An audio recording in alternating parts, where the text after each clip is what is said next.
বঙ্গভবন ছাড়লেন সদ্যবিদায়ী রাষ্ট্রপতি মোহাম্মদ শাহাবুদ্দিন।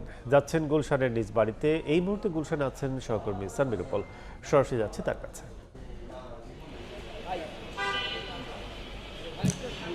রাষ্ট্রপতি মোহাম্মদ শাহাবুদ্দিন কিছুক্ষণ আগে বঙ্গভবন ত্যাগ করেছেন এবং আনুষ্ঠানিকভাবে বঙ্গভবন ত্যাগ করার পরে তিনি গুলশানের উদ্দেশ্যে রওনা দিয়েছেন এবং আমরা গুলশানের তার গ্রিন ভিলা যে বাসভবনটি আছে এর পঞ্চম তলায় তিনি এখানে এসে থাকবেন এবং আগে 3 মাস আগে তিনি এখানেই তার পরিবার পরিজন নিয়ে থাকতেন এবং সেখানেই তিনি আবার এসে উঠবেন এবং এর মধ্যে সকাল থেকে এই পুরো বাড়িটিকে ঘিরে একটি নিরাপত্তা বলয় গড়ে তোলা হয়েছে এবং তার ব্যক্তিগত নিরাপত্তা বাহিনী ছাড়াও পুলিশ, র্যাব এবং গোয়েন্দা বাহিনীর সদস্যরা তারা সবাই এই ভবনটি পরিদর্শন করেছেন এবং বারবার নিরাপত্তা নিশ্চিত করেছেন এবং পুরো প্রস্তুত এখন সাবেক রাষ্ট্রপতি মোহাম্মদ শাহাবুদ্দিনের এই বাড়িটি তাকে বরণ করে নেওয়ার জন্য। এবং এই বাড়িতে যারা থাকেন তাদেরকে আমরা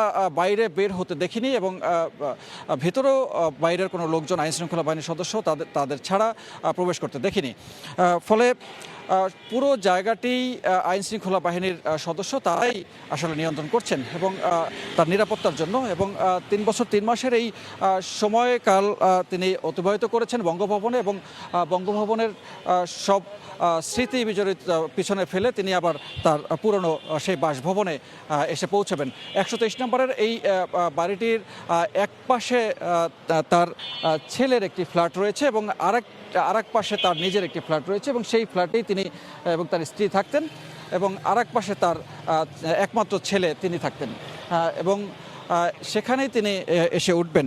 এবং বলে রাখা ভালো যে 22তম রাষ্ট্রপতি মোহাম্মদ শাহাবুদ্দিন তিনি 2023 সালের 24 এপ্রিল তিনি শপথ গ্রহণ করেছিলেন এবং তারপর থেকে এখনো পর্যন্ত তিনি গত 24 জুলাই তিনি তার পদত্যাগপত্র দিয়েছেন এবং পদত্যাগপত্র স্পিকারের কাছে জমা দেওয়ার পর থেকে তিনি তার রাষ্ট্রপতি পদটি হারান এবং তারপর নানান রকমের আলোচনা সমালোচনা চলছে। পরবর্তীতে তার শারীরিক অসুস্থতার যে কারণ সেজন্য তিনি কি দেশ ত্যাগ করবেন কিনা নাকি দেশেই চিকিৎসা নেবেন সেটিও এখনও পর্যন্ত নিশ্চিত নয়। তবে বেশ আরও কিছু তর্ক বিতর্ক, আলোচনা সমালোচনা বেশ সরগরম রাষ্ট্রপতিকে কেন্দ্র করে। এবং আরও একটি বিষয় আছে, সেটি হচ্ছে কি পরবর্তীতে কে হতে যাচ্ছেন পরবর্তী রাষ্ট্রপতি, সেই বিষয়গুলো নিয়েও বেশ গুঞ্জন শোনা যাচ্ছে।